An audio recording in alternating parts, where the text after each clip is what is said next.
गरीब बुढ़िया। जोधपुर की एक चर्चित दुकान पर लस्सी का ऑर्डर देकर हम सब दोस्त यार आराम से बैठकर एक दूसरे की खिंचाई और हंसी मजाक में लगे ही थे कि एक लगभग 75-80 वर्ष की बुजुर्ग महिला पैसे मांगते हुए मेरे सामने अपने हाथ फैलाकर खड़ी हो गई। उनकी कमर झुकी हुई थी, चेहरे की झुर्रियों में भूख तैर रही थी, नेत्र भीतर को धंसे हुए किंतु सजल थे। उनको देखकर मन में ना जाने क्या आया कि मैंने अपनी जेब से सिक्के निकालने के लिए डाला हुआ हाथ वापस खींचते हुए उनसे पूछ लिया, दादी जी लस्सी पिएंगे? मेरी इस बात पर दादी जी कम अचंभित हुई और मेरे मित्र अधिक, क्योंकि अगर मैं उनको पैसे देता तो बस 5 या 10 रुपए ही देता, लेकिन लस्सी तो 30 रुपए की एक है। इसलिए लस्सी पिलाने से मेरे गरीब हो जाने की और उस बूढ़ी दादी के द्वारा मुझे ठग कर अमीर हो जाने की संभावना बहुत कम बढ़ गई थी। दादी ने सुकुचाते हुए हामी भरी और अपने पास जो मांग कर जमा किए हुए 6-7 रुपए थे वे अपने कांपते हाथों से मेरी ओर बढ़ाए। मुझे कुछ समझ नहीं आया तो मैंने उनसे पूछा, ये किस लिए? इनको मिलाकर मेरी लस्सी के पैसे चुका देना बाबूजी। भावुक तो मैं उनको देखकर ही हो गया था, रही बची कसर उनकी इस बात ने पूरी कर दी।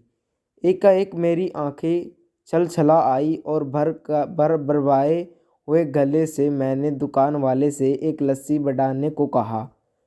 उसने अपने पैसे वापस मुट्ठी में बंद कर लिए और पास ही ज़मीन पर बैठ गई। अब मुझे अपनी लाचारी का अनुभव हुआ, क्योंकि मैं वहाँ पर मौजूद दुकानदार अपने दोस्त और कई अन्य ग्राहकों की वजह से उनको कुर्सी पर बैठने के लिए नहीं कह सका। डर था कि कहीं कोई टोक न दे, कहीं किसी को एक भीख मांगने वाली बुढ़िया महिला के उनके बराबर में बिठाए जाने पर आपत्ति न हो जाए। लेकिन वो कुर्सी जिस पर मैं बैठा था मुझे काट रही थी। लस्सी कुल्हड़ों में भरकर हम सब मित्रों और बूढ़ी दादी के हाथों में आते ही मैं अपना कुल्हड़ पकड़कर दादी के पास ही ज़मीन पर बैठ गया, क्योंकि ऐसा करने के लिए तो मैं स्वतंत्र था। इससे किसी को आपत्ति नहीं हो सकती थी।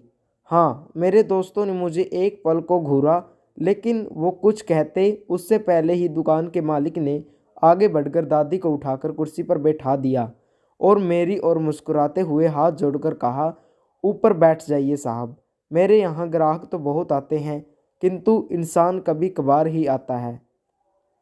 अब सबके हाथों में लस्सी के कुल्हड़ और होठों पर सहज मुस्कुराहट थी।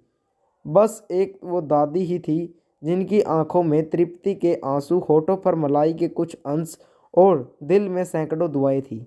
न जाने क्यों जब कभी हमें 10-20 रुपए किसी भूखे गरीब को देने या उस पर खर्च करने होते हैं तो वो हमें बहुत ज़्यादा लगते हैं। लेकिन सोचिए कि क्या वो चंद रुपए किसी के मन को तृप्त करने से अधिक कीमती हैं।